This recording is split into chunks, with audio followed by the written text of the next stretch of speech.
Bema, ising asing bam ta leram dren he. Lekai pukhi dagi ising sana bolam ta somo. Hoi ma.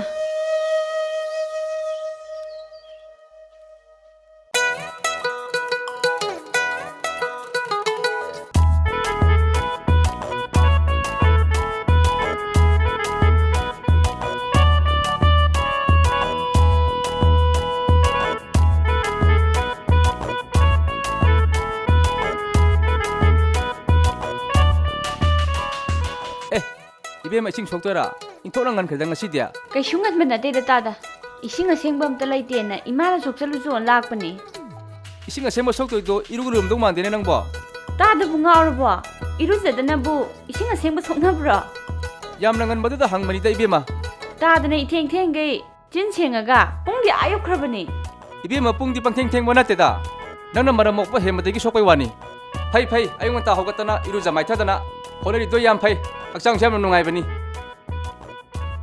tabak su noi nangri da ibema adu na pa du bo hogolor bani ibema ma di hago tangai horida na pa di gi aina kharanga le dana adu dia au tada adu di aing selugi ge chalo chalo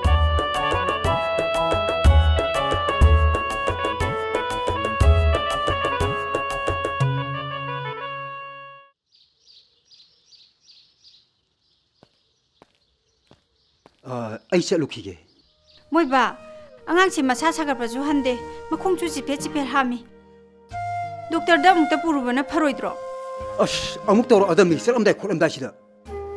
Nati nangbung saina haibi yadro. Ingoi. Sina doctor da pudraba sune. Pharmacy da gi doctor. Leiraga nangna phanaba adum silo. Kaino, chama sina kona roye. Jingsu loire wanda ba yaroye. Kaino haribsibo ngahan natro nangna 10 kilo manga waluribidubo Kadai dagi nahano Numin mari mangani gi mamang dagi walaga angang singsiga puina sat pucat mali se sinane nangna kona na bane phana ba adum silu ai chale ang tangai bigo moi ba yare madu matam nate ore laga dungang na se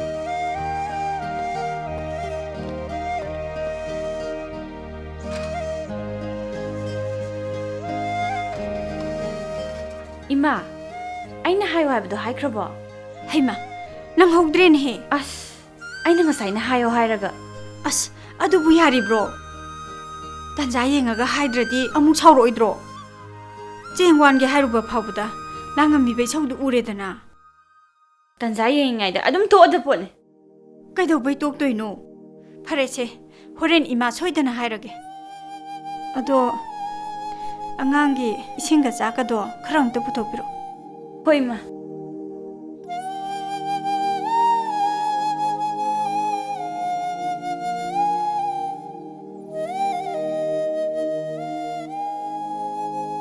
Ima, se, silere. Kadai. Bema, chakse khara chasalose. Si charaga ne nasado pharadawni. Se, chasalo.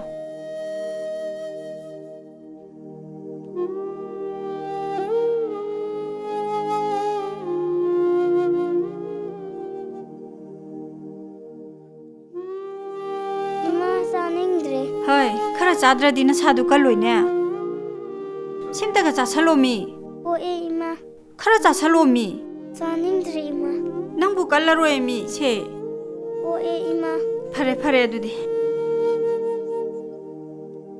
Ai nangki hidak lainanaba amukta loisalukige ko. Ima, aina boy lagi haigibado. Kaya piba boyno nangna hairidubo. Kun khatane. Leibaga loibana heta halisibu. Natte nangbu boydo khara likna sijanaba yadro. Iskun jake su yadabanina. Nomogi khara iba paba sanadradi. Ai loi kaw khiroidro ima. Khangdre. Nangga ngangnabase ngamjappo natre. Se. Lupa kulorga ne arembado halo. Ado aina samaina khaptana honaribase. Napa khangkrabadine ai ipam yawba soidrabani. Ihe ibani sune. Chaksa thoga lobukda kokha talusi. Hoi ma. Imana chak thiringai da ai boyem te lairukige. Hoi. Lairuro. ꯍꯜꯂꯛꯑꯅꯨꯀꯣ ꯄꯨꯔꯥ ꯍꯜꯂꯛꯑꯣ ꯇꯣꯝꯕ ꯅꯪꯒꯤ ꯅꯆꯥꯅꯨꯄꯤꯗꯤ class ꯀꯌꯥ ꯇꯝꯕ ꯌꯥꯎꯔꯦ ꯀꯗꯥꯏꯗꯒꯤꯅꯣꯗ ꯏꯆꯥ ꯅꯨꯄꯤ ꯅꯥꯕꯒꯤ ꯍꯤꯗꯥꯛ ꯂꯩꯔꯤꯉꯩ ꯄꯩꯁꯥꯕꯨ ꯂꯩꯇ꯭ꯔꯤ ꯃꯇꯝꯁꯤꯗ ꯀꯗꯥꯏꯗꯒꯤ ꯂꯥꯏꯔꯤꯛ ꯇꯝꯍꯟꯕ ꯉꯝꯒꯗꯣꯔꯤꯕꯅꯣ ꯑꯗꯨꯒꯤꯁꯨ ꯃꯊꯛꯇ ꯅꯨꯄꯤꯅ ꯂꯥꯏꯔꯤꯛ ꯇꯝꯍꯜꯂꯒ ꯀꯔꯤ ꯀꯥꯟꯅꯒꯗꯣꯔꯤꯕꯅꯣ ꯆꯥꯛꯊꯣꯡ ꯐꯤꯁꯨ ꯇꯧꯕꯗꯕꯨ ꯂꯥꯏꯔꯤꯛ ꯃꯌꯦꯛ ꯆꯪꯕ꯭ꯔꯅꯦ ꯃꯥꯅꯤ ꯇꯣꯝꯕ ꯑꯩꯒꯤ ꯏꯆꯥꯅꯨꯄꯥ ꯑꯃꯈꯛ ꯌꯥꯎꯕꯁꯦ ꯃꯃꯥ ꯃꯄꯥ ꯑꯣꯟꯊꯣꯛꯅ ꯅꯤꯡꯈ꯭ꯔꯦ ꯑꯁ ꯐꯥꯒꯤ ꯅꯠꯇꯦ ꯇꯣꯝꯕ ꯅꯨꯡꯗꯤ ꯅꯨꯡꯁꯤꯀꯣ ꯏꯆꯥꯅꯨꯄꯥꯁꯦ ꯑꯩ ꯍꯦꯛ ꯌꯥꯎꯗ꯭ꯔꯗꯤꯅꯦ ꯃꯥꯅꯦ ꯆꯥꯛꯀ ꯆꯥꯕꯖꯥꯠ ꯅꯠꯇꯦꯍꯦ ꯇꯣꯝꯕ ꯑꯩ ꯆꯠꯂꯦ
ꯁꯅꯥꯊꯣꯏ ꯇꯨ ꯁꯤꯗ ꯌꯥꯝ ꯇꯥꯔꯦ ꯂꯩꯕꯥꯛꯇ ꯈꯔ ꯌꯥꯎꯔꯤꯁꯤꯡꯁꯦ ꯁꯤ ꯑꯃꯨꯛꯇ ꯈꯨꯟꯖꯤꯜꯂꯨ ꯑꯧ ꯏꯃꯥ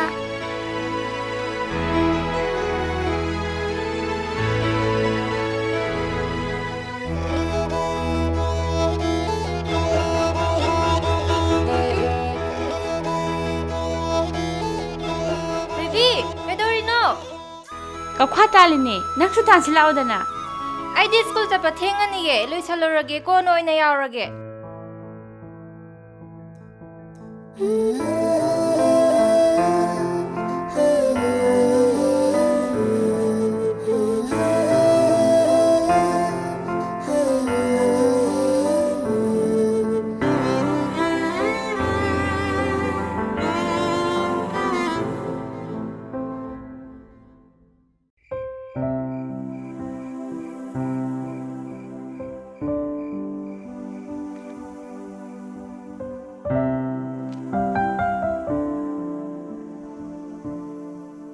이마 ꯍꯩꯃ ꯅꯪꯗꯤ ꯏꯪꯕꯁꯤꯗ ꯀꯩꯗꯧꯕꯩ ꯀꯨꯝꯊꯔꯛꯏꯕ ꯐꯃꯨꯡꯗ ꯁꯨꯝ ꯂꯩꯕ ꯌꯥꯗ꯭ꯔꯣ ꯆꯠꯂꯣ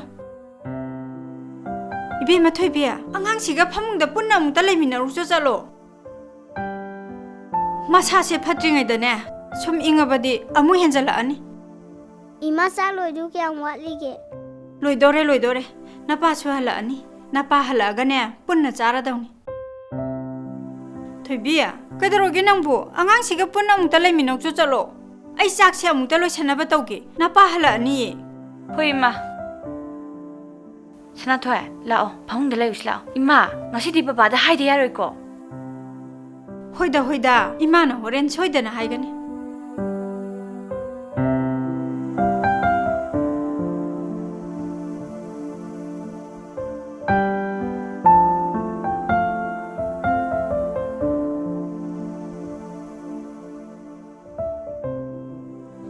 이마 सनाथोई तुम हौरबनी आई बोय अमते थिरुखिगे होय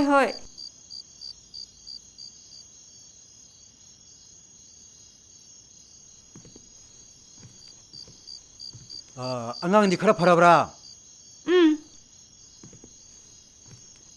हिदाक पिजबदगी मखोंग हामबदी खरा फरे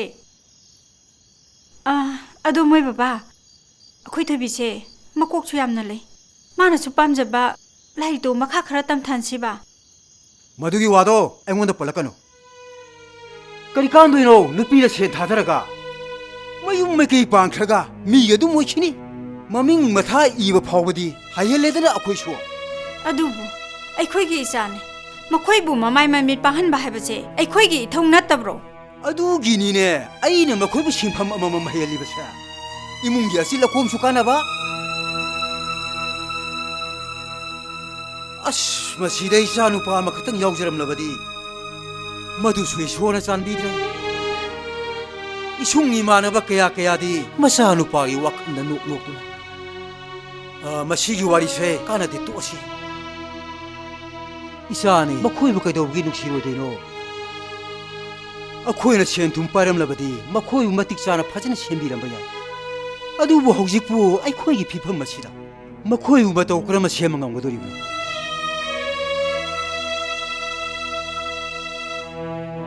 नंगैना कल्लिगी मतमदो ओइरबदी फैदो अरैबा थाथदुना मखोइबु सेंबिरमबा याय मखोइना यंग मयुम मकई पांखरगा अखोइना करी ओइरगदिनो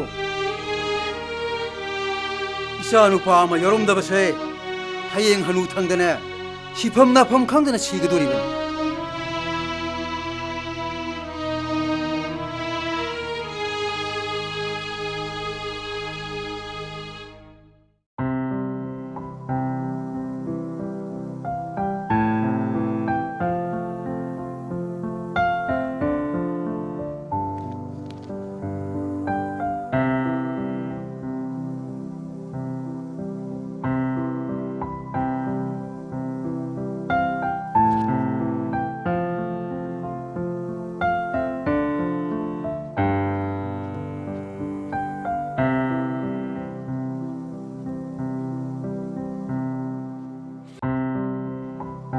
बेमा नमिसे आयोखरे नापा हलकपना हालानी चाखुम इसिंग अमुक्ता सोउला होय मा खरा थुना सोउलाव को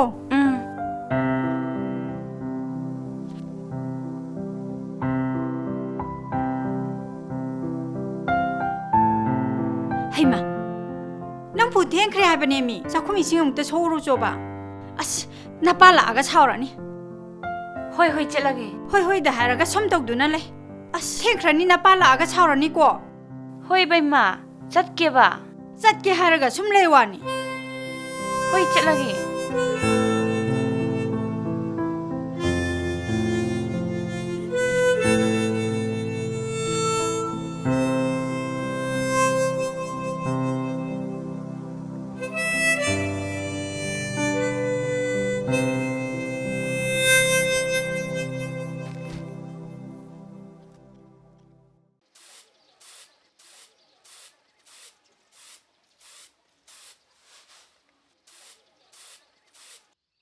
बेमा खरा थुना हलाउ को होय मा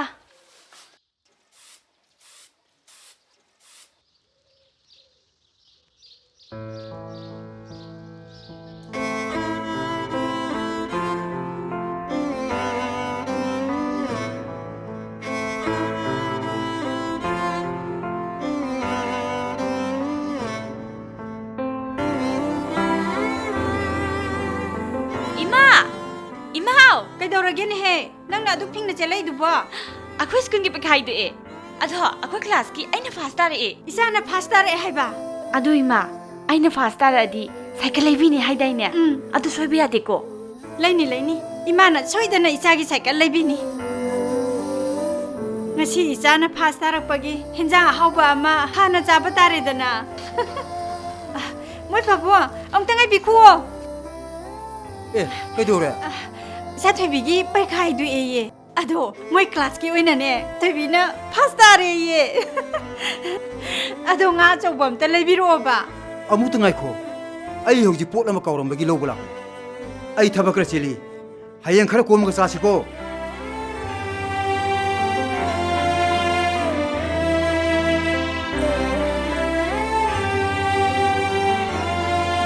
biye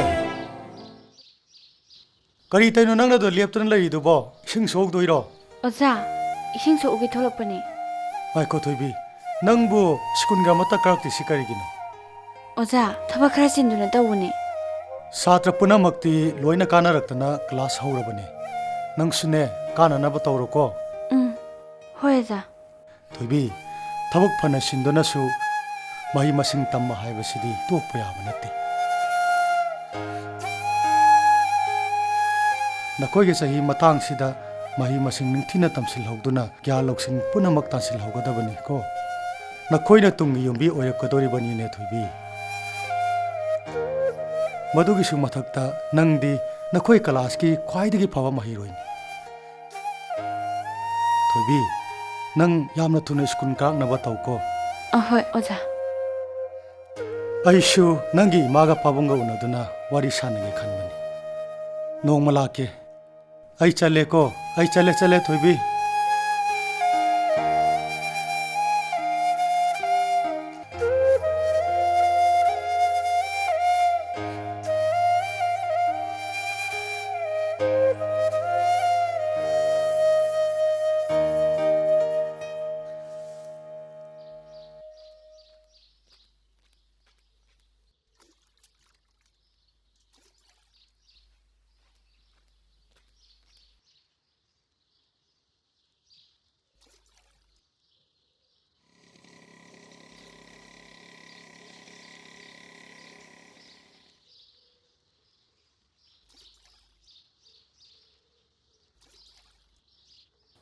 ताथोंबा इसिंग असिंग खते सोके बा यानी सो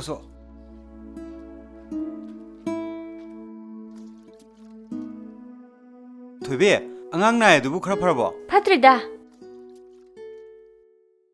अदो अदुम फजरक्सिनिदा अदो थोइबे हिंजांग दि करेगे थोंगोरा हंगामगा योंचाक्सिंग जुबता होवे फरे फरे आइगिदी साक्तो याम थिजलुनु हक्सांग जे इनुंग नुंगाइते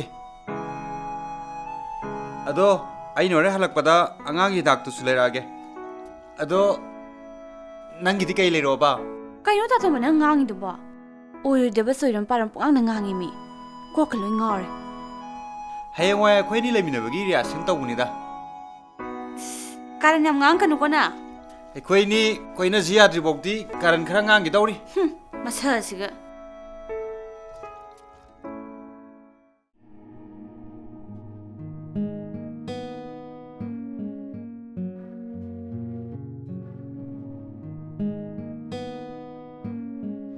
इमा आइना हायो हाबदो हाइख्रबो हैमा नंग हौद्रेन हे अस आइना ngसाइना हायो हाइरगा अस अदुबु यारिब्रो तंजा येंगागा हाइद्रदि अमु छौरोइद्रो आई थबकर चली हयें खरा कोमग सासिको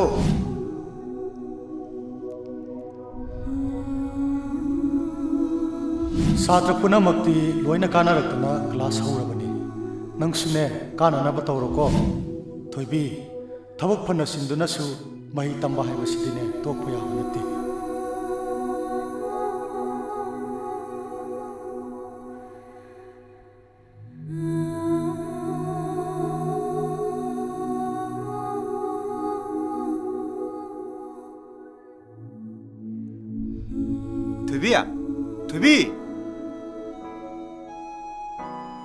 थोइबी कनाय वखलदो नंगना उंदुना लरिदुबो आई वखलदरो अस आइना हाइगिबदो ये सार लोरदुबु ताथोंबा अदुइ वादा होदोरकनु आई हम ngang ओइरि ए नंगु कनाना आंगांग ने हाइबा आइनि यादे हायुको तातोंबा ने याद्रसुने लेकाय मयामनदि आइसे अंगांगदि लोय हाइरि तातोंबा लकाय नसंदबु अदुगुम वांग संगांगी दुबु इकाइद्रो थोइबी से नुंसिबा हाइबसिदिने याम चिंगा खरजानिको से इकाइबगसे अमत्ता खंगु जानते अदुदा खंगदे मतुंग थेंगनबदिदने अदुगुम वादो होद्रकनु लेकायगी मचिन मपा अमा ओइबगी वांग संगांदो ngangu याद्रो इकाइद्रो लेकाय पुख्री पानसिदा कइदौरिबा आ लैकोंदा कइदा फंगेदि लैतदना इने माने याद्रिनिने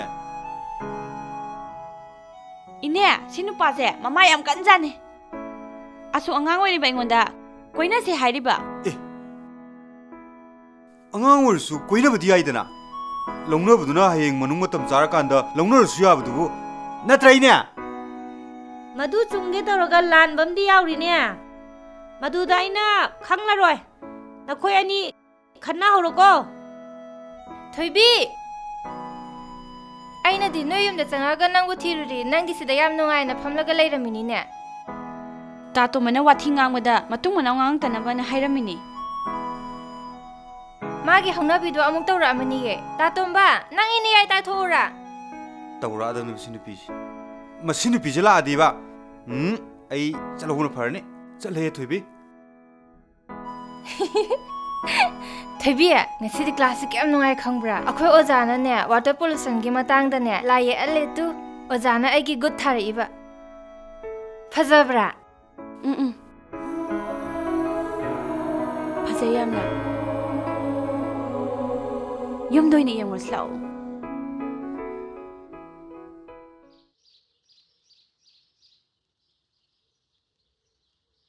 ꯍꯩꯃꯥ ꯃꯉꯥꯜꯂꯩꯃ ꯅꯪ ꯂꯥꯛꯑꯕꯣ ꯑꯧ ꯏꯃꯥ ꯆꯪꯉꯣ ꯆꯪꯉꯣ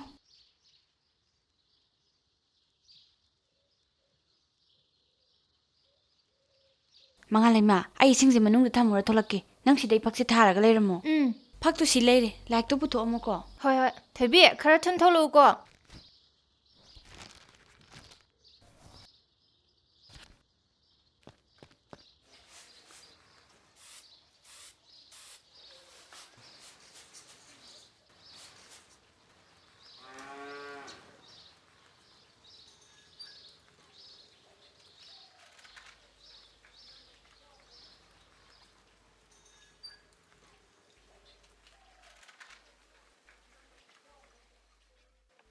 ꯃꯉꯥꯜꯂꯩꯃ ꯏꯆꯥꯅ ꯅꯨꯡꯇꯤꯒꯤ ꯁꯨꯃꯥꯏꯅ ꯂꯥꯛꯇꯅ ꯏꯆꯥꯕꯨ ꯂꯥꯏꯔꯤꯛ ꯇꯥꯛꯄꯤꯕꯁꯦ ꯏꯃꯥ ꯑꯣꯟꯊꯣꯛꯅ ꯅꯨꯡꯉꯥꯏꯈ꯭ꯔꯦ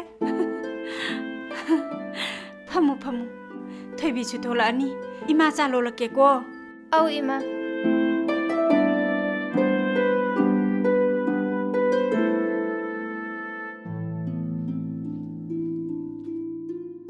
ꯃꯉꯥꯜꯂꯩꯃ ꯍꯧꯔꯁꯤꯔꯥ ꯍꯧꯔꯁꯦ ꯉꯁꯤꯗꯤ ꯁ꯭ꯀꯨꯜꯗ ꯀꯩꯀꯩ ꯇꯥꯛꯂꯛꯀꯦ ꯋꯥꯇꯔ ꯄꯣꯂꯨꯁꯟ ꯇꯥꯛꯂꯛꯑꯦ ꯀꯗꯥꯏꯅꯣ ꯌꯦꯡꯒꯦꯅꯦ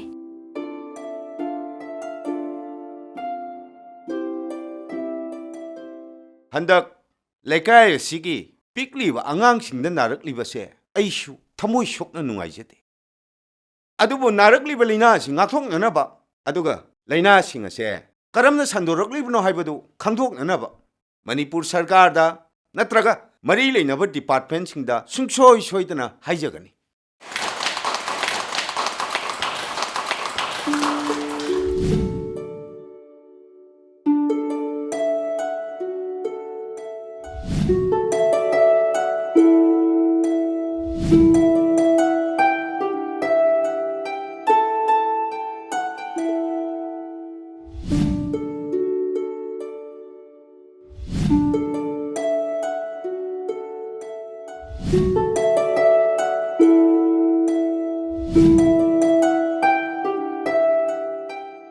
ꯃꯉꯥꯜꯂꯩꯃ ꯑꯁꯤꯗ ꯑꯝꯇ ꯊꯣꯛꯂꯛꯑꯣ ꯀꯩꯅꯣꯝ ꯍꯥꯏꯒꯦ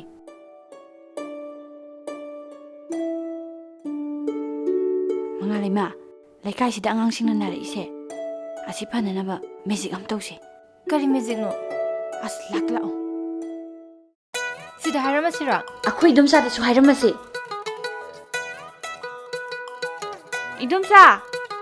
ꯏꯗꯣꯝꯆꯥ ꯍꯥꯎꯅꯦ ꯍꯟꯗꯛ ꯂꯥꯛꯏꯕ ꯅꯣꯡꯃꯥꯏꯖꯤꯡ ꯅꯨꯃꯤꯠꯁꯤꯗꯅꯦ ꯑꯩꯈꯣꯏꯒꯤ ꯀꯝꯃꯨꯅꯤꯇꯤ ꯍꯣꯜꯗ ꯃꯉꯥꯅ ꯑꯩꯈꯣꯏ ꯕꯥꯅꯤꯅ ꯃꯦꯖꯤꯛ ꯑꯃ ꯁꯤꯟꯒꯗꯧꯔꯤ ꯑꯗꯨ ꯁꯨꯡꯁꯣꯏ ꯁꯣꯏꯗꯅ ꯌꯦꯡꯕ ꯂꯥꯛꯄꯤꯌꯨꯀꯣ ꯑꯧ ꯂꯥꯛꯀꯅꯤ ꯀꯔꯤ ꯃꯦꯖꯤꯛꯅꯣꯅꯦ ꯇꯧꯗꯣꯔꯤꯕꯣ ꯑꯩꯈꯣꯏ ꯈꯨꯟꯁꯤꯒꯤ ꯑꯅꯥ ꯑꯌꯦꯛ ꯂꯩꯇꯅꯕ ꯃꯦꯖꯤꯛꯅꯦ ꯏꯗꯣꯝꯆꯥ ꯌꯥꯝ ꯅꯨꯡꯉꯥꯏꯗꯣꯏꯖꯥꯠꯅꯤ ꯁꯣꯏꯗꯅ ꯂꯥꯛꯄꯤꯌꯨꯀꯣ ꯁꯨꯡꯁꯣꯏ ꯁꯣꯏꯗꯅ ꯂꯥꯛꯀꯦ ꯆꯠꯂꯒꯦ